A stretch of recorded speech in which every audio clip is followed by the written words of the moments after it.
Now, passengers can now fly via British Airways and Kulula. The ban on Comair has been lifted following a 5-day suspension over safety concerns. eNCA's Heidi Giokos is at OR Tambo International Airport monitoring the situation, and she joins us now. Heidi, have operations in fact resumed fully since the suspension was lifted? Yes, indeed. I think it's important to highlight the fact that Comair has announced on its social media, on its Kulula social media page, that operations will resume in a phased manner.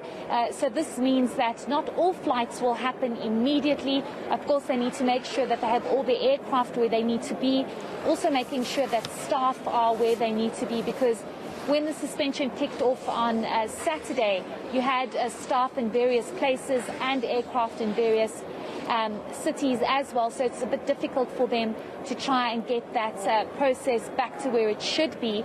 But we do know in terms of regional flights, none of that has been impacted for today. It's just some of their Cape Town and Durban routes that might be impacted, and we do know that they have announced it's going to be a phased approach until they resume flights. What's important to highlight as well is that Kulula and British Airways have announced that if you did not have a flight that was booked for today and it was booked previous days when the suspension was in place, it's important for you to check whether or not you can get onto a flight for today or for the rest of the week, because right now they are prioritizing as those passengers that had booked for today. But I'm going to ask my colleague Jill Matlala to just show you how it's business as usual. You have many coming to check in. We do know that Kulula is quite quiet at this stage. Apparently it's going to pick up after lunchtime, with more flights picking up this evening. But British Airways has seen more numbers than what Kulula has, and we've seen people travelling to Mauritius, Harare, Victoria Falls. And when we did reach out to Comair this morning, they did indicate that they will not have an impact on their regional flights. So it's back to normal, with many actually forgetting about the suspension because they're just so happy to be able to get onto their next available flights. No, it does look like business as usual there, just judging by those queues behind you. People are just moving in casually. But insofar as the passengers are concerned, were you able to engage some of them to just find out if there has been some sort of an inconvenience? Because one would think there would have been.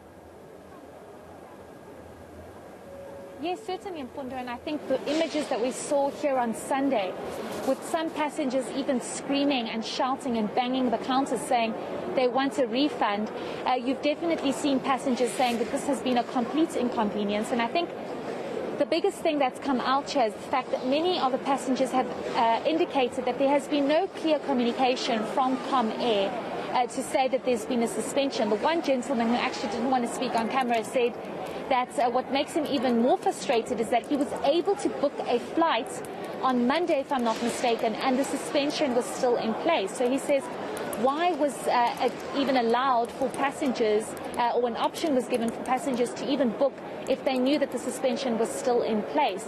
Other passengers have also alluded to the fact that they are very skeptical about flying Kulula and British Airways because of the safety concern. However, it's important to highlight the fact that the Civil Aviation Authority has given the green light, so they are satisfied with the necessary documentation that has been given to the regulator from Comair to say that the flights are safe.